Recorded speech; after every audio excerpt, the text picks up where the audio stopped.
नमस्कार, good evening, बहुत स्वागत है आप सबका। मैं हूं पुनीत पाठक और आप देख रहे हैं खबरों का महाबुलेटिन न्यूज डिकोड, जहां आपको मिलती है खबर A to Z। आज की बड़ी खबरें क्या हैं, क्या खबरें सुर्खियों में रहीं और किन खबरों पर आपकी नजर जाने से चूकी, सब आपको बताएंगे और उनके पीछे की असल खबरों की खबर लेंगे। तो चलिए शुरू करते हैं आज का न्यूज डिकोड।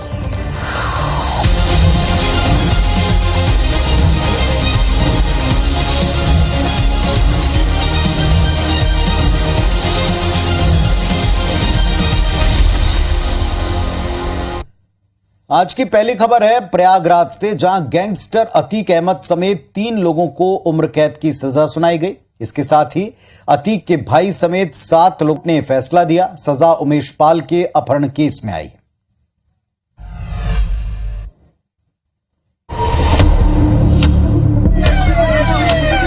सुरक्षा के चुस्त इंतजाम, वकीलों समेत आम लोगों की भारी भीड़।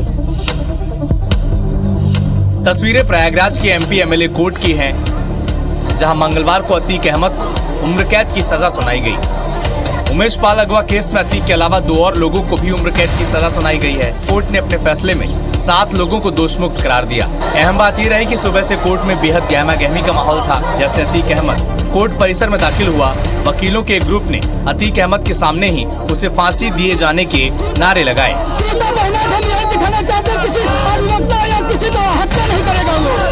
अतीक अहमद को उम्र कैद की सजा मिली, जिसके बाद उमेश पाल की पत्नी और मां मीडिया से रूबरू हुई। अतीक को मिली सजा पर उनका क्या कहना था, सुनिए। करा सकता है।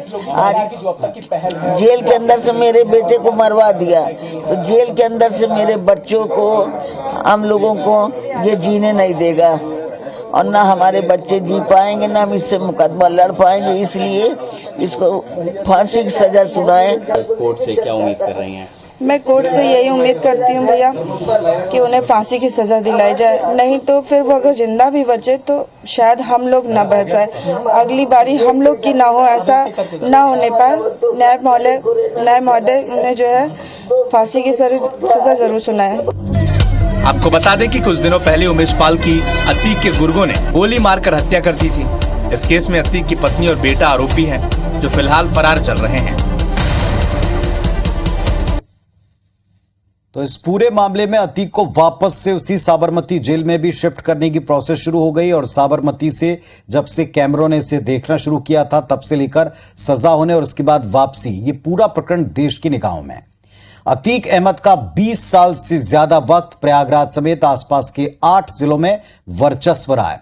यूपी पुलिस के डॉजियर के मुताबिक अतीक के गैंग IS 227 के खिलाफ 101 केस दर्ज हैं। अभी कोर्ट में 50 मामले चल रहे हैं। इनमें NSA, गैंगस्टर और गुंडा एक्ट के मुकदमे भी हैं। अतीक पर पहला मुकदमा 1979 में दर्ज हुआ था। मंगलवार को पहले मुकदमे में 16 साल के बाद सजा का ऐलान हुआ है, जिस पर रिएक्शन भी आपने सुने। आज हम अतीक, उस पर चलने वाली कानूनी प्रक्रिया और इससे जुड़ी पॉलिटिक्स को डिकोड करते हैं। ये बड़ा ही दुर्भाग्यपूर्ण है कि देश में कई महत्वपूर्ण केसेस में और इतने बड़े गुंडे पर कानूनी प्रक्रिया लंबी चली। अतीक जैसे दुर्दांत अपराधी का आज देश के सामने एक साक्षात उदाहरण। दूसरा सवाल, कानून व्यवस्था कैसे एक मामूली शख्स के आगे लगातार उसके अपराधों की फहरिस्त बढ़ती जाती है, वो बाहुबली बन जाता है, गैंगस्टर बनकर जेल के भीतर से भी अपना कारोबार चलाता है, अरबों की संपत्ति बना लेता है और एजेंसियां तब मौन रहती हैं, नो एक्शन। तीसरा सवाल हमारे पॉलिटिकल सिस्टम पर भी है, सामाजिक सरोकारों से जुड़ा भी है। पॉलिटिकल पार्टियां ऐसे अपराधियों को विधायक और सांसद का टिकट दे देती हैं, जबकि उनके यहाँ कई गुणी कार्यकर्ता हैं, उन्हीं के मुताबिक चेहरों की कोई कमी नहीं, फिर इनको टिकट देने की क्या जरूरत पड़ी। अंतिम सवाल, जनता के सामने भी ये सवाल है कि वो एक गैंगस्टर को अपना प्रतिनिधि चुन करके सदनों में भेजने काबिल समझते हैं। कुल मिलाकर सिस्टम की इन सारी खामियों का खामियाजा भुगतती जनता ही है, लेकिन इसमें जिम्मेदारी अगर आप तय करने जाएंगे तो शायद ही कोई इसमें अछूता दिखेगा। चलिए बात करते हैं आज देश के प्रधानमंत्री के संबोधन की। एक कार्यक्रम जिस पर प्रधानमंत्री क्या बोलेंगे, इस बात को लेकर ज्यादा नजर थी। प्रधानमंत्री मोदी ने आज दिल्ली में बड़ा अहम बयान दिया। कहा कि उनकी लड़ाई देश में भ्रष्टाचारियों के खिलाफ है। उन्होंने खुद को जेल भेजे जाने की साजिश रचने के आरोप भी लगाए। क्या उन्होंने पहले कहा है प्रमुख तौर पर जरा सुनिए। आज भ्रष्टाचार में लिप्त जितने भी चेहरे हैं वो सब एक साथ एक मंच पर आ रहे हैं। कांग्रेस शासन के दौरान बैंकों को जमकर के लूटा। बैंकों का करीब 22,000 करोड़ रुपए का नुकसान करके ये लोग विदेश भाग गए। और ये तो वो लोग हैं जिन्होंने मुझे भी जेल में डालने के लिए क्या क्या जाल नहीं बिछाई, लेकिन वो पूरी तरह नाकाम रहे। तो प्रधानमंत्री का यह बयान सारे देश ने सुना, ध्यान से सुना। अब जरा इस बयान की अहमियत क्या है इसको भी डिकोड करते हैं। भले ही प्रधानमंत्री मोदी का जो भाषण था वो बीजेपी कार्यकर्ताओं के बीच था, मौका था बीजेपी के दफ्तर के विस्तार के लोकार्पण का, कार्यकर्ताओं को बोल रहे थे, लेकिन एक्चुअली उनका जो संदेश था वो देश की जनता के लिए था, विरोधियों के लिए, विपक्ष के लिए था। इन दिनों समूचा विपक्ष कैसे एकजुट होकर प्रधानमंत्री मोदी को अडानी के मामले पर घेरे हुए है, सवाल पूछ रहा है। सीधे रिश्ता क्या है ये सवाल पूछता है। ऐसे वक्त पर प्रधानमंत्री मोदी का भ्रष्टाचार को मुद्दा बनाकर बोलना विपक्ष पर ही एक तरह से जवाब और एक हमला माना जा रहा है। विपक्ष लगातार उनके राज्यों में ईडी और सीबीआई की कार्रवाई पर सवाल उठा रहा है, तो प्रधानमंत्री मोदी ने भी ये जताने का प्रयास किया कि विपक्ष की बेचैनी का कारण कार्रवाइयां नहीं है, बल्कि उनका अपना खुद का भ्रष्टाचार है। दरअसल केंद्र की सरकार भ्रष्टाचार के खिलाफ लड़ रही है। अंतिम बात यह कि प्रधानमंत्री मोदी ने खुद के जेल जाने की साजिश का जिक्र किया, याद दिलाया कि उनको भी किस तरह से फंसाने का प्रयास हुआ था। दरअसल इन दिनों राहुल गांधी 2 साल की सजा जब से उनको हुई है तब से पूरी कांग्रेस पार्टी, समूचा विपक्ष राहुल को विक्टिम बता रहा है और केंद्र सरकार को एक तरह से नेगेटिव दिखा रहा है। ऐसे वक्त पर प्रधानमंत्री मोदी ने याद दिलाया कि दरअसल उनके खिलाफ भी क्या क्या काम हुए, यानी विक्टिम कार्ड का जवाब भी देने की कोशिश उनके इस संदेश में या उनके इस भाषण में दिखी। चलिए अब एक और अहम मसला, सांसदी रद्द होने के बाद राहुल गांधी को बंगला खाली करने का नोटिस भेजा गया। कल के डिकोड की शुरुआत हमने इससे की। इस पर मंगलवार को लोकसभा सचिवालय के डिप्टी सेक्रेटरी डॉक्टर मोहित रंजन को लिखित जवाब भेजा गया है। राहुल ने लिखा है कि मैं 4 बार लोकसभा का सांसद चुना गया, ये लोगों का जनादेश था और मैं उन लोगों का शुक्रगुजार हूं। मेरी इस घर से कई अच्छी यादें जुड़ी हैं, मैं नोटिस में दिए गए आदेश का पालन करूंगा, ये उन्होंने उत्तर दिया। दरअसल लुटियंस जोन कहलाने वाली दिल्ली में 12 तुगलक लेन सरकारी बंगले में राहुल निवास करते हैं। 2004 में अमेठी से पहली बार सांसद बनने पर उन्हें यह बंगला अलॉट हुआ था। 2005 में यह बंगला उनको मिल गया था। लोकसभा हाउसिंग कमेटी ने उन्हें 12 तुगलक रोड का सरकारी आवास खाली करने के लिए अब नोटिस दिया है। उन्हें बंगला खाली करने के लिए अप्रैल की अंतिम तारीखों तक का वक्त मिला है। बहरहाल पूरे मामले में दिलचस्प मोड़ यह आ गया कि अब छत्तीसगढ़ पहुंची छत्तीसगढ़ की कांग्रेस प्रभारी कुमारी सैलजा ने छत्तीसगढ़ में भी यहां पूर्व मंत्रियों को मिले बंगलों का रिव्यू करने की बात कही है और जाहिर तौर पर इस पर आने वाले कुछ दिनों में राजनीति प्रदेश में भी गर्मा सकती। हमने देखा कि राहुल गांधी की सदस्यता तो रद्द कर ही दी है लोकसभा सचिवालय ने। कल हमने देखा कि उनका जो निवास मिला था सरकारी बंगले वो भी नोटिस दिया गया है 22 तारीख तक। लेकिन सर मैम छत्तीसगढ़ में देखें तो अभी भी जो पूर्व मंत्री हैं उनको निवास मिला है, क्या उनका भी विरोध किया जाएगा? हम इसका पूरा रिव्यू करेंगे, बिल्कुल रिव्यू करेंगे। हम तो देखिए कभी हमने भेदभाव किया नहीं, लेकिन अब जब इस तरह की बात है तो हमें इस पूरी मुद्दे का रिव्यू करना पड़ेगा छत्तीसगढ़ में भी। तो ये थे हमारे साथ प्रभारी कुमारी सैलजा, जिन्होंने स्पष्ट तौर पर कहा है कि कांग्रेस अब देश भर में सड़क पर प्रदर्शन करेगी और राहुल गांधी के जो मैसेज है उनको आमजनों तक पहुंचाएगी। उसके अलावा उन्होंने साफ तौर पर कह दिया है कि जो पूर्व मंत्रियों को अभी भी सरकारी बंगले आवंटित है उसका रिव्यू किया जाएगा। अब देखना होगा कि किस तरीके से कांग्रेस और भाजपा की राजनीति जो है एक दूसरे पर वार पलटवार जैसी दिखाई पड़ती है। कैमरामैन योगेंद्र मिश्रा के साथ सौरभ सिंह परिहार, IBC 24 रायपुर। और इधर राहुल गांधी के निवास खाली करने के नोटिस को लेकर के बीजेपी से पूर्व मंत्री अजय चंद्राकर का बयान भी छत्तीसगढ़ में सामने आया। उन्होंने कहा कि सांसदों, विधायकों और आवासीय कमेटी को मकान आवंटन होता है। राहुल गांधी सांसद नहीं रहे तो अब आवास उनके पास कैसे रहेगा? कांग्रेस सत्ता में आएगी तो गांधी परिवार के लिए अलग कानून चाहे तो बना सकती है, ये कहकर तंज कसा। मकान किसको आवंटित किया जाता है? सांसद, विधायक, जो भी आवासीय कमेटी है वो। राहुल जी सांसद नहीं है तो आवास कैसे रहेगा? तो कांग्रेस तो शुरू से दुरुपयोग करती रही और उसके बाद बोलते हैं कि हम दुरुपयोग किए हैं, वो भी सही है। देश को कुछ भी कहने का अधिकार नहीं है तो अजब न्याय है, अजब उनका दृष्टिकोण है, कुछ समझ में नहीं आता। चलिए, आपने दोनों पक्षों को सुन लिया। असली सवाल ये कि दरअसल हो क्या रहा है और किस तरह की परिस्थितियां अभी सामने हैं। जरा एक्चुअल इसके पीछे की खबर क्या है, इसको डिकोड करते हैं। सबसे पहले तो ये समझना पड़ेगा कि कुमारी सैलजा का बीजेपी के पूर्व मंत्रियों को आवंटित बंगले के रिव्यू करने का जो स्टेटमेंट आया, जो बात या उत्तर आया, कांग्रेस इस मुद्दे पर बीजेपी को लगातार जवाब देने के मूड में है, जो अभी इस समय माहौल है। मौन साध कर कांग्रेस पार्टी कतई कमजोर दिखना नहीं चाहती। साथ ही कांग्रेस ये भी बताना चाहती है कि देश और प्रदेश में कांग्रेस ने अपने लंबे शासनकाल में काफी उदारता बरती। पूर्व मंत्रियों, सांसदों, पूर्व सांसदों को नियमानुसार एक कमेटी के माध्यम से आवास अलॉट होते हैं, लेकिन पद और वरिष्ठता के आधार पर अन्य तरह के बंगले उनको आवंटित किए जाते हैं। लेकिन कई दफा विरोधी पक्ष के सीनियर नेताओं के सम्मान को या उनकी कई बार परिस्थितियों को ध्यान में रखते हुए, नियम कायदों से ऊपर परंपराओं को रखते हुए, उनकी सीनियरिटी का मान रखते हुए भी कुछ जगह बंगले उनको मिले रहे, पुराने बंगले अलॉट रहे। लेकिन कुमारी सैलजा की ताज़ा बयान इससे स्पष्ट होता है कि अब शायद सीधे सीधे नियमों का पालन करने का चलन ही अपनाना पड़ेगा, फिर चाहे वो पॉलिटिकल वेंडेटा यानी बदले का एक्शन क्यों ना कहलाए। वैसे कांग्रेस प्रभारी ने ये जरूर कहा है कि फिलहाल राज्य में बंगलों के सवाल पर रिव्यू जरूर किया जाएगा, जो हालात बन रहे उसके मुताबिक। चलिए, वैसे यहाँ ये बात सिर्फ नजरिए की है साहब। नियम कायदे तो सबको मानने पड़ते हैं। अगर आप सांसद या विधायक नहीं तो बंगला तो खाली करना है, लेकिन सीनियरिटी और परिस्थिति का सम्मान निभाना भी सियासी परंपरा रही है, फिर चाहे वो विपक्षी दल के नेता ही क्यों ना हो।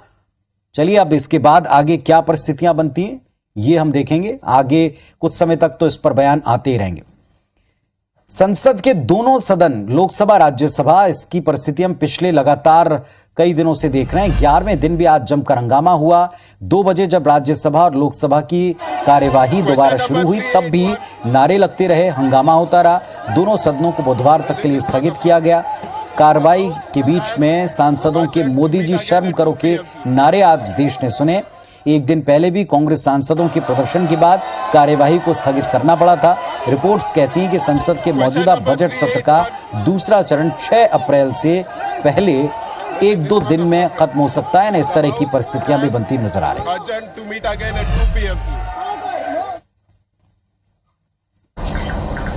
नरेंद्र मोदी ने स्वयं गांधी खानदान से कहा कि आप चाहे मेरा कितना भी अपमान कर लें, लेकिन राष्ट्र का अपमान ना करें।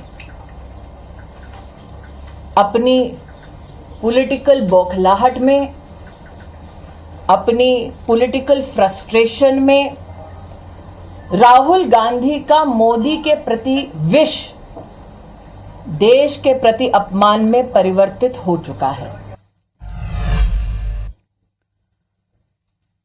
चलिए, अगली खबर दिल्ली से आपको दिखाते हैं। दिल्ली में आज भारतीय जनता पार्टी के ओबीसी सांसदों ने प्रदर्शन किया।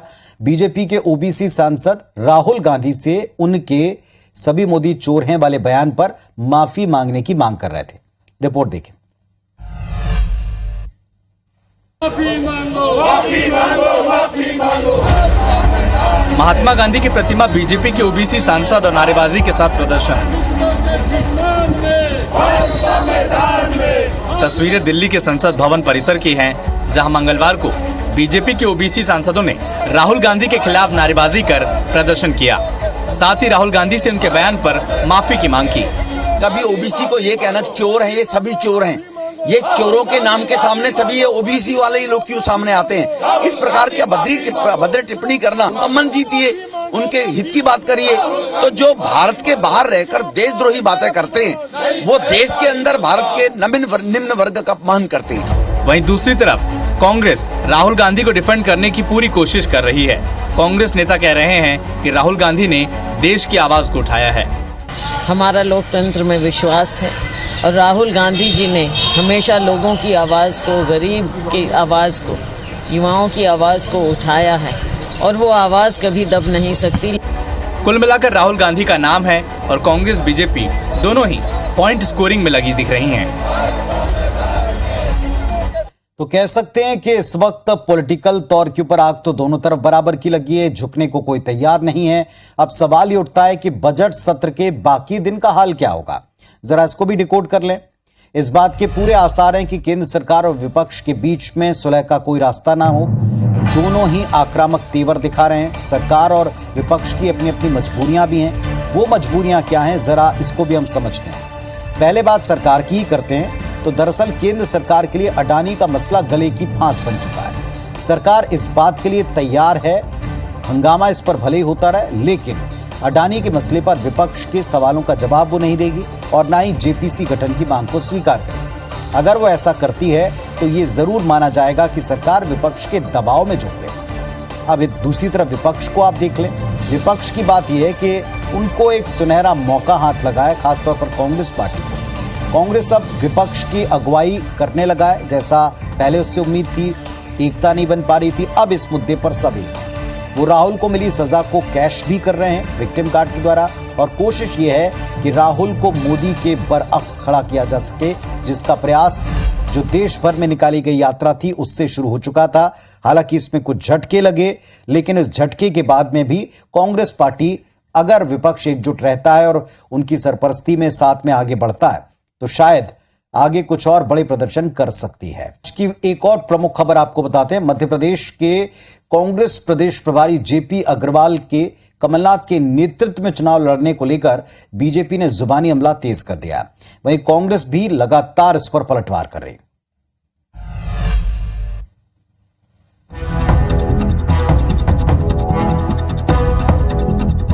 आगामी चुनाव कमलनाथ के नेतृत्व में लड़ा जाएगा और सीएम हाईकमान तय करेंगे। वो हमारे शीर्ष नेता हैं, हमारे प्रदेश के अध्यक्ष हैं, उनके नेतृत्व में चुनाव लड़ा जा रहा है।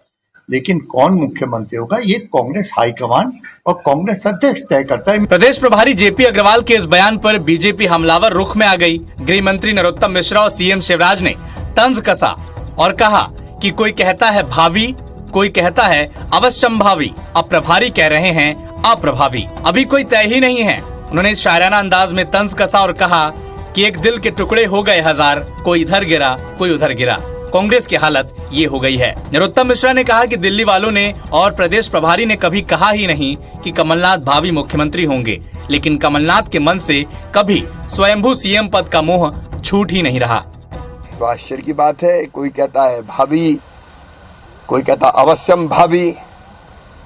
अब पता नहीं किस किस तरह के मुख्यमंत्री की उपमाएं दी जा रही है। तो कांग्रेस ने पलटवार किया और कहा कि जो प्रदेश अध्यक्ष होता है वही सीएम बनाया जाता है। कांग्रेस अध्यक्ष हैं कमलनाथ जी। जब भी सरकार बनी है उसके पहले जो कांग्रेस अध्यक्ष रहा हो, चाहे दिग्विजय सिंह जी, चाहे वो मुख्यमंत्री बना, ये नॉर्मल है। हालांकि ये तो वक्त ही बताएगा कि कौन सीएम की कुर्सी पर बैठेगा। चलिए, वैसे चुनाव आने तक और चुनाव होने तक, नतीजे आने तक ये सवाल तो रहता ही है कि नेता कौन चुना जाएगा, किसको गद्दी मिलेगी, कौन प्रदेश की कमान संभालेगा और कौन पार्टी को बाद में देखेगा। ऐसे कई सवालों से केवल कांग्रेस नहीं, तमाम दल जूझते नजर आए।